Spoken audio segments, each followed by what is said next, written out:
Oke, jadi di sini aku mau jelasin grafik ini yang tadi ditanyain di MPC. Nah, jadi sebetulnya aku pengen review dulu kalau misalnya kalian udah baca PPT-nya. Jadi kan otot jantung itu punya dua tipe sel. Nah, sel yang pertama itu dia sel yang bertugas ngeluarin listrik, memproduksi listrik. Sel yang kedua dia bertugas untuk kontraksinya. Jadi dia yang yang memompanya, sel miokardium. Kalau yang menghasilkan listrik namanya pacemaker. Nah, kalau pacemaker itu grafiknya ini, grafik potensial aksinya. Dia kayak gini terus dan dia berjalan secara otomatis. Kalau yang miokardium dia grafiknya kayak gini. Nah, terus di sini aku mau review juga. Jadi jantung itu dia punya listrik pribadi yang tadi aku bilang. Dia yang ngasih listriknya itu ada selnya sendiri namanya pacemaker tadi. Dan itu bisa secara otomatis dan secara mandiri ngeluarin listrik karena dia punya kanal namanya kanal Fanny, IF channel. Kanal Fanny itu dia karena tidak stabil dan bisa membuka spontan, jadi akhirnya bisa menghasilkan listrik sendiri gitu dan otomatis. Nah, listrik yang menjalar tadi dari pacemaker akhirnya menjalar ke otot-otot kontraksikan. Otot-otot jantung yang miokardium. Akhirnya si miokardiumnya itu nanti bakal berkontraksi. Nah, grafik kontraksinya itu untuk sel miokardium akan seperti ini. Repolarisasi, depolarisasi, turun sedikit, plateu, baru turun banyak.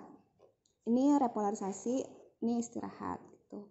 Nah, aku mau jelasin buat grafik ini. Pertama kalian review dulu pelajaran SMA tentang potensial aksi. Potensial aksi itu kan penjalaran listrik ya, penjalaran listrik dari yang membran jadi kan ada sel ya.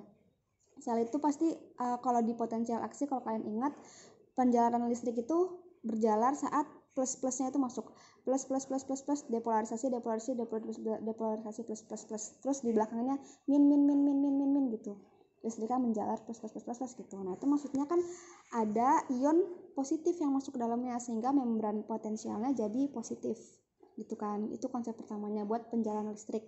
Nah, di sini ion-ion positifnya itu ada Na+ sama K+.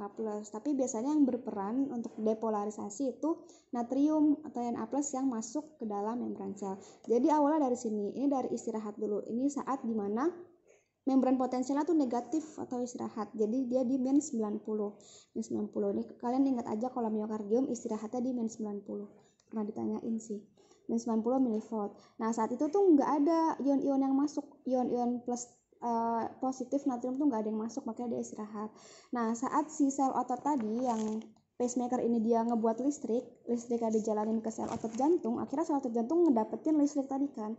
Ngedapetin listrik itu maksudnya natriumnya itu ion positifnya bisa dikasih ke sana, menjalar ke otot-otot miokardium. Akhirnya gara-gara ada natrium yang masuk lewat kanal tadi, kanal natrium terbuka dan ada natrium yang masuk, akhirnya dia depolarisasikan, listriknya mulai menjalar, mulai membuat si otot jantung berkontraksi. Makanya grafiknya naik dari yang min 90 dia menuju plus sampai ke plus 20 ya kan. Karena natriumnya masuk.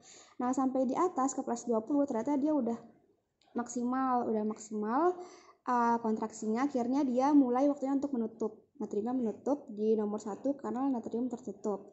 Nah, saat tertutup akhirnya potensial membrannya itu udah nggak positif lagi kan. Akhirnya dia mulai turun, mulai ke arah negatif karena udah mulai ketutup, udah nggak ada yang masuk lagi, jadi udah ke arah negatif.